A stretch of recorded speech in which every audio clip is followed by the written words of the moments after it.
wins from Audi in these years is on a level that nobody else ever achieved.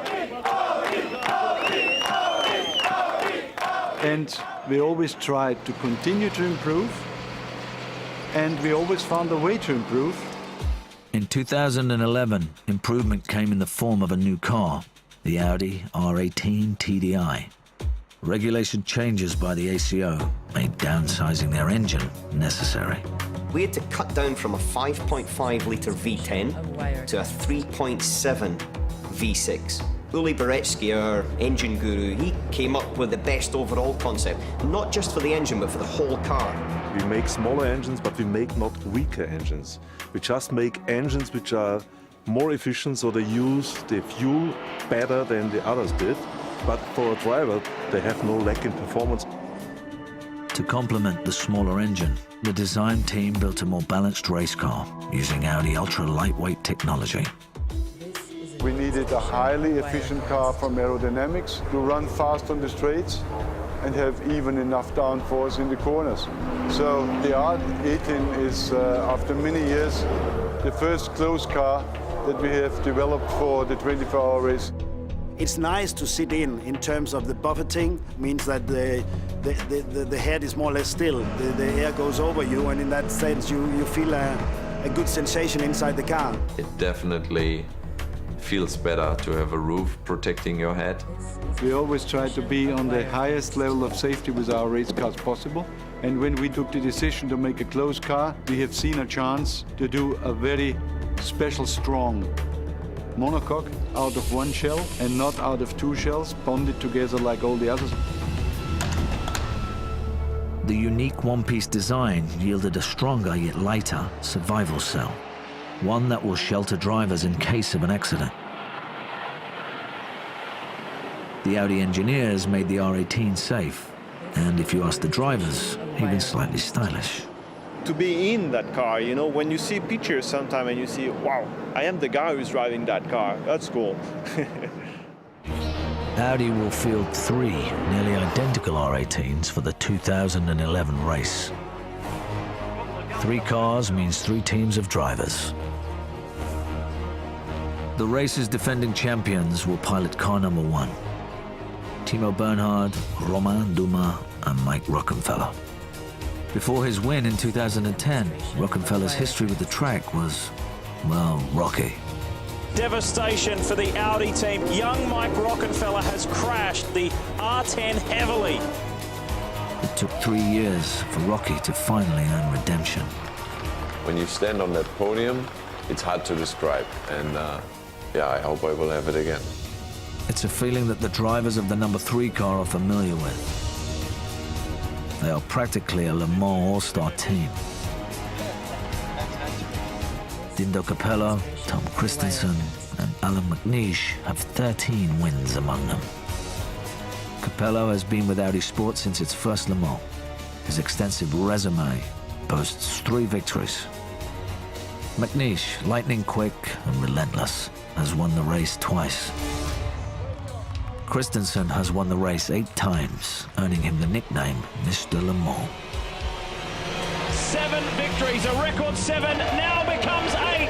Tom Christensen extends his record-winning run at Le Mans. The number 2 car will be piloted by last year's second-place finishers. In only their second year together as an Audi team, Marcel Fassler, Benoit Trillier, and André Lotterer are quickly making their mark. Individually, they've won races all over the world, but this is Le Mans, and they have something to prove. For sure the pressure is there, you know. Le Mans is one of the biggest races in the world, and really don't want to mess it up.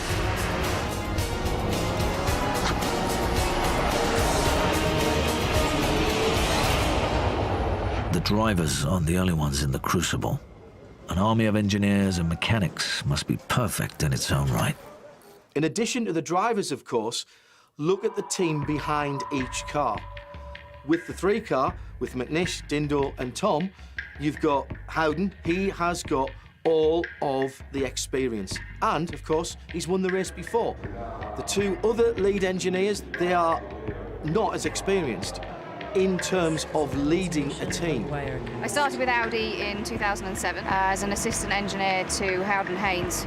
Prior to meeting H, I'd never done anything at this level. I'd done analysis before, but on nothing like this kind of car. I've treated Lena like an apprentice, you could say. You know, you want to bring people in, I would say bring young people in, but she's actually older than me, but, you know, you bring someone up from the beginning and sort of turn them into a race engineer that we feel we need, you know. We felt that she was ready to take on that role of lead engineer of her own car. The decision to elevate Lena was ultimately made by Dr. Wolfgang Ulrich, the head of Audi Sport. Over the last 12 years, Dr. Ulrich has built a Le Mans dynasty. From the outside, he appears a stern figure, but his icy glare hides a deep passion for his racing team. The general impression that people get is of a very cold, regimented individual. He likes things to be precise. He's motivated to win without question. But on the other side of it is the sort of very much a human side of it. And he's very close with his drivers. He puts the arm round the shoulder when need be and gives the kick up the backside when need be as well. We are a team that sticks very close together. Each one supports the others. And this is something that was building up through the years. I was pushing always very hard that we live motorsport like a family. And I think that's one of the small things that make it different to the most of the other teams. I think when you're putting a team together, whether it be a soccer team, racing team, the key is the word team. It's got to fit together. The people have got to fit together. And in an event like Le Mans, you've got 3 drivers in one car.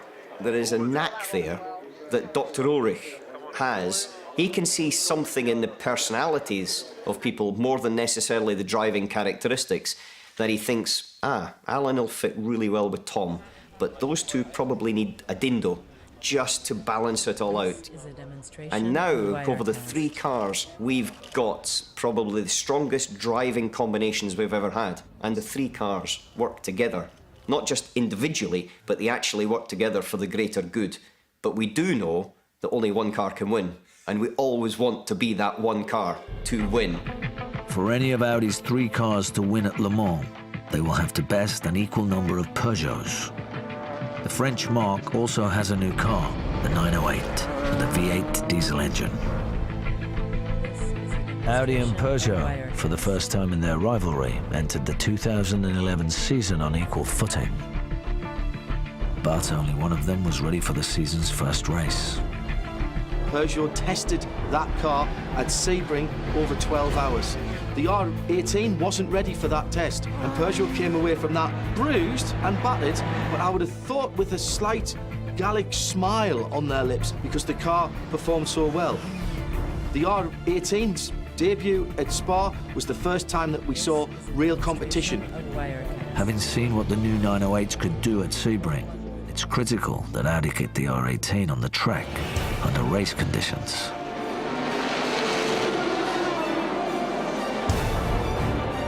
Early in the race, though, Alan McNish's eagerness costs him. With McNish, he's gone round.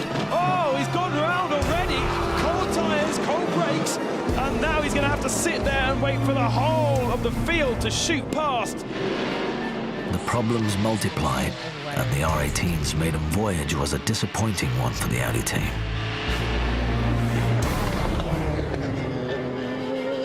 And he's just going to let the Peugeot go past because he's not at full racing speed. Drama then in the Audi camp. In Spa, we had a car that showed quite some potential from the speed, but we didn't make several things run as they should run. It was just not a perfect weekend for us. And that's a new rear end going on an Audi. Spa was not a good race. Everything that could possibly go wrong had gone wrong. 2 minutes to go. 2 minutes to go, and Marcel Fassler's brought the 2 car in. Splash and dash. Audi couldn't have got their calculations wrong, surely. Very, very strange indeed. Partly down to preparation, partly down to a new car and teething troubles. It was very tough, though, very tough. The first time we saw Audi and Peugeot go head-to-head, and very much a commanding victory from Peugeot. They've had the pace over Audi throughout the race, and the next time we'll see these cars will be at the famous Le Mans 24-hour race. And that pretty much says it all, doesn't it? Peugeot happy, Audi still slightly pensive.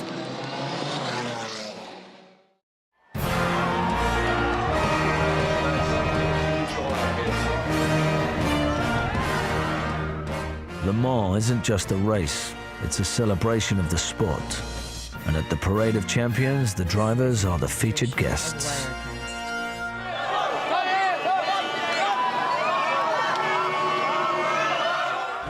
May be hard to believe, but the world's greatest endurance race is actually run, for the most part, on public roads. It's officially called the Circuit de la Sarthe. At 8.5 miles long, there's plenty of everything, including speed. Top speeds down the Mulsanne Straight are well over 200 miles an hour. Contrast that with the 50-mile-an-hour speed through the trickier curves. When you go in the S Porsche, it's just crazy how quick it is. And the feeling you have in the car with the G's we take in the corners is just amazing. If you take a roller coaster, you know, when you just finish the roller coaster and then you say, okay, I want to do one more time. And here it's during 24 hours. The race at Spa is cause for concern. The car showed promise, but promise alone won't win at Le Mans. And a battle with Peugeot looms. In a racing environment, you really don't know how you match up to your competition until, let's say, the first qualifying session. That is where it kind of, the truth comes home, you know? The truth is, the R18s were specifically engineered to endure 24 hours on this track. In the past, Audi hasn't been able to match Peugeot's outright speed during qualifying. It's an advantage they can't afford to concede. This year, more than ever, every second will be crucial. But misfortune strikes early when Romain Dumas comes upon an Aston Martin that has spun out at Arnage corner.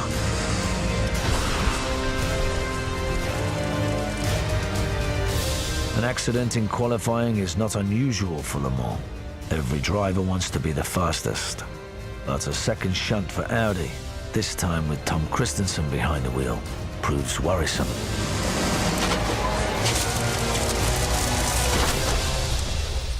This is a demonstration of Wirecast. Mixed with the disappointment of damaging two cars is the success of the number 2 car. For the first time in years, Audi is quicker than Peugeot in qualifying, and Benoit Trillier earns pole position. Right, boys, I need to quickly talk to you. It was not intentional. I mean, a pole at Le Mans is brilliant, but it's not going to win you the race. But I still didn't know we had pole position until I noticed all the photographers with our drivers, and I thought, something going on here. All the journalists were there, like pole position, we're like, wow. But it didn't feel like, okay, you know, we were gunning for it, and our main focus was for the big one, for the race. Race day at Le Mans is like nothing else in motorsport.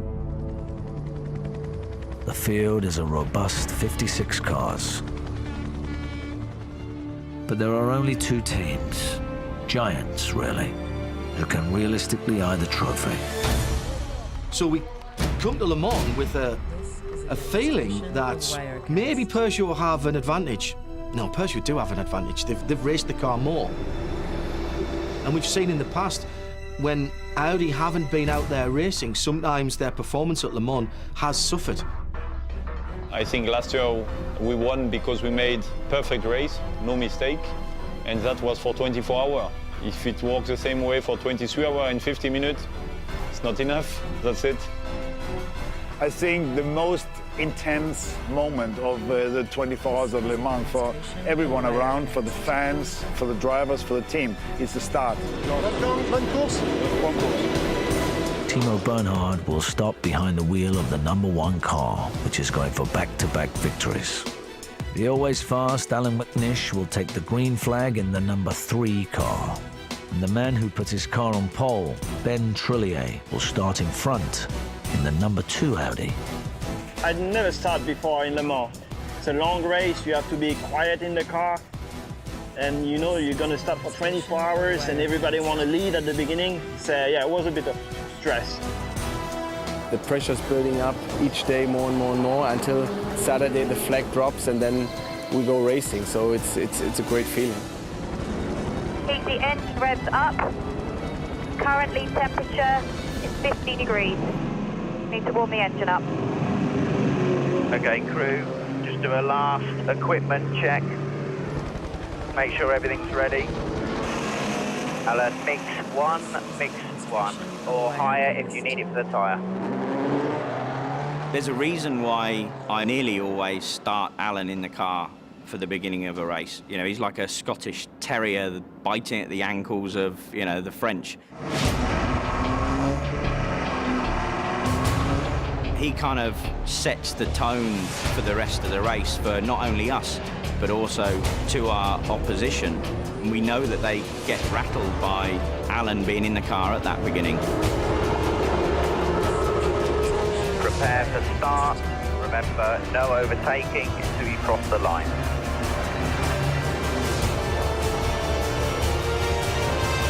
I really don't know if Peugeot don't like it, whether I start or not.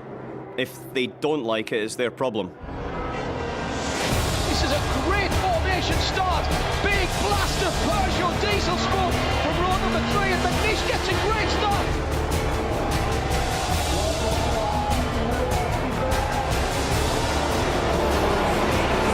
It's Audi, Peugeot, Audi. McNish has already dealt with one of the French cars. He's from the inside. He's going to lose that position.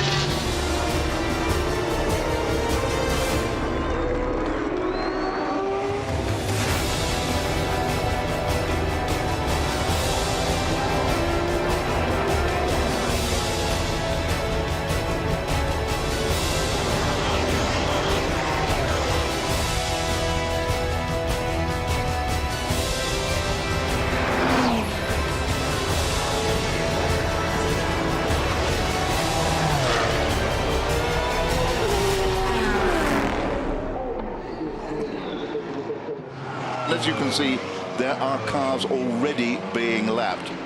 This is only now the 5th lap of the race, and you've got this absolutely superb battle between Franck Montagny and Alan McNish.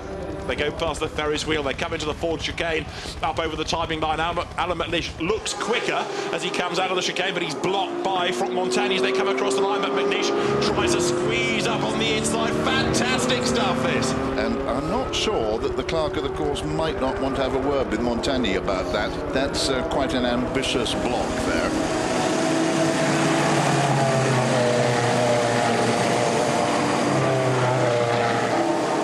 Montagny is a very brave young Frenchman in order to be dealing with McNish like that. Last year, the winning Audi went further than anybody else has ever been before at Le Mans, and this looks as though McNish might do it this time. He's in the correct position as he comes up. Now, can Montagny again outbrake him or not? No, he's going to let him go. Now, will McNish be able to get away? That's now Audi. 1, 2, 3.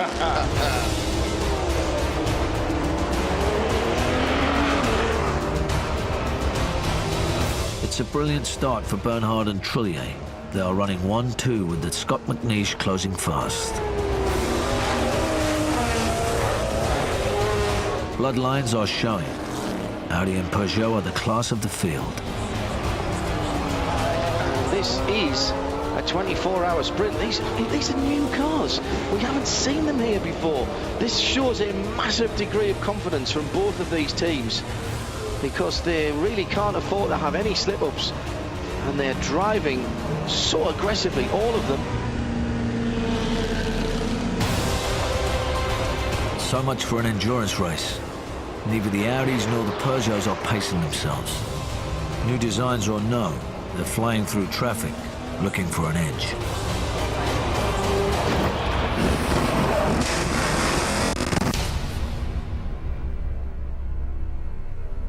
Something happened, I didn't see, but if anything happened on the track, I think there is one of our cars will crash.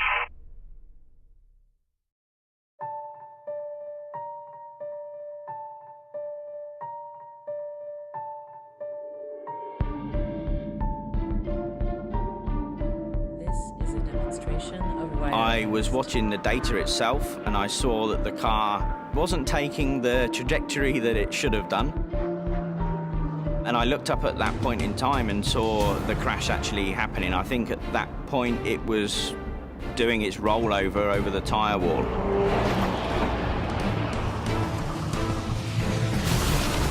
Oh, that is a monster accident. That is a big, big accident. And who on earth was that? It was one of the Audis. It's McNish. Alan McNish off in a big way, launched out the inside. And that is a very, very big accident indeed. At that split second, you don't put what you're seeing on the TV into what's actually happened, and it takes some seconds for everything to piece together. We saw the car travel at high speed into the barrier, and I knew immediately it was our car. I looked across at Howden, who was on my left-hand side on the pit wall, and I could see that he hadn't had a response from Alan at that particular point. Are you okay? Alan, are you okay? Is the driver okay? That's the first thing that kind of goes through your mind. Alan, can you hear me? He didn't reply on the radio, and I got a bit anxious. Alan McNish went up the inside. The safety car has been deployed. At that sort of speed and at that sort of corner, that is a very big accident indeed. And for what seemed like an eternity, there was no movement. This is a demonstration of Wirecast. But then you saw that Alan was actually moving inside the car, and they started to get him out. I released the belts a little bit, had a look outside. Basically, bits thrown everywhere. The survival cell, the monocoque, was all what I was sitting in. At which point I knew the race was over.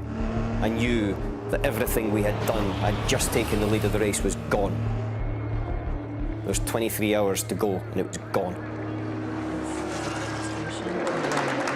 Once all that kind of emotion is out of the way, then it's just downhill from there on. You know, then you've got, shit, that's it. Our race is completely over before it's, you know, even begun. And that is the end of Tom Christensen, Dindo Capello and Alan McNish's 2011 Le Mans. I'm sure they will stay at the circuit in the Audi family spirit in order to support the cars number 1 and 2, who are now still lying first and second. You have to get used to it, you know, that's kind of racing, and then you've got to snap out of that and, right, where can I focus my attention now? My car is out of the race. Now it's about, you know, the group. It's about Audi and the 2 remaining cars. Lena and Kyle, both of them, it was their first Le Mans as lead race engineers. They have to learn how to cope with the emotion, how to cope with the rough and tumble of the race itself. So I kind of made it known to both of them that I was here if they needed me. Lena would lean on her mentor throughout the 2011 race. But at the moment, her focus is on her driver. I knew Ben's first question would be, is he okay? I replied back and I said, okay, we'll check on him, because it was quite important at that stage to ease his sort of fears of what had happened to the sister car. Ben, Alan is fine. Fine. Okay, thanks for the information. After more than an hour under yellow, the race resumes with the Audis 1-2 and increasing their lead by the lap.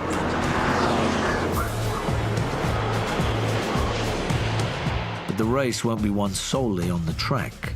Pit stops will be a pivotal component of the 2011 24 Hours of Le Mans. No, this is a fuel-only stop. Fuel-only stop. You stay in the car. Audi's strategy is to run 11 laps per tank before refueling, a single stint. Peugeot will stretch their fuel over 12 laps. By race's end, this could save the Peugeots at least 3 pit stops and upwards of 2 minutes. Audi will counter the Lions' more conservative strategy by driving the R18s all out, in hopes that their outright speed will overcome the extra time spent in the box. Timo, the plan is for you to do 4 stints. 4 stints. We tried to minimize the time in the pits. We did this with doing 4 stints on one tire. Peugeot, on the other hand, will only do 3 stints before changing drivers and tyres. Audi may be pitting more often, but they will make the longer full service stops less often.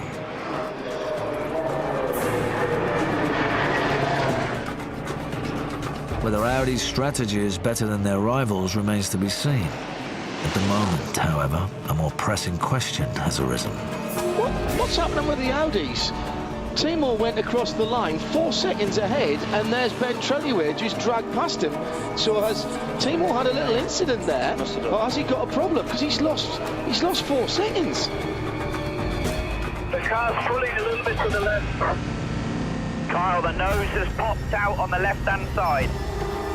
There's a report that there's some damage at the front of the Audi, but he's being caught hand over fist. He's about to lose second place as well, so there's something not right, clearly, for the number 1 Audi here.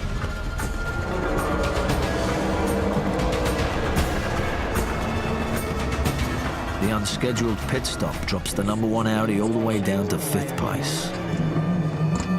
Now, Timo Bernhard has just given over the car to Romain Dumas. Paul, that was a short run for that car, presumably because of that damage was making it difficult for Timo to drive it. It was a stop that they can ill afford with it all being so close at the top.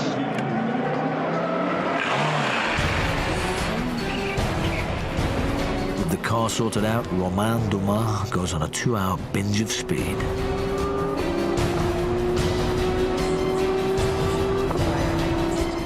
Dumas has moved up 2 positions and is closing in on the number 7 Peugeot, when he is quickly reminded how fickle this racetrack can be.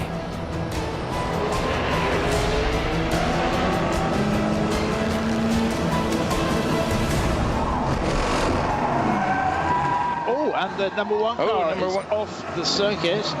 Contact. He has gone around. Dr. Wolfgang Ulrich resolutely kind of shakes his head. Doesn't look like there's any damage. Ticket 5. No contact. I've had a not quite so happy feeling about that car. A crash in qualifying, contact with a back marker, and now a spin. Another victory might not be in the cards for the defending champs. As the sun begins its descent towards the horizon, André Lotterer is attacking the circuit without pause.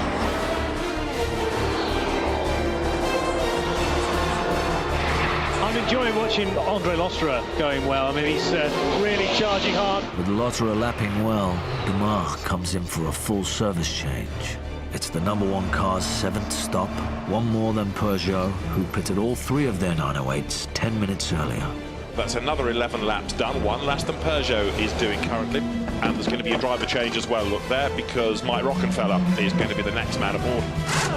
It's all action down there at Audi. They're a very efficient team, just hard at work, nothing dramatic or different.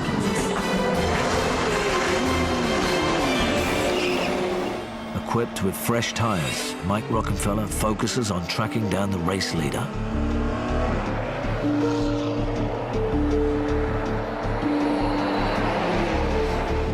In the gloaming, Lotterer has stretched the number 2 Audi's advantage to over 1 minute.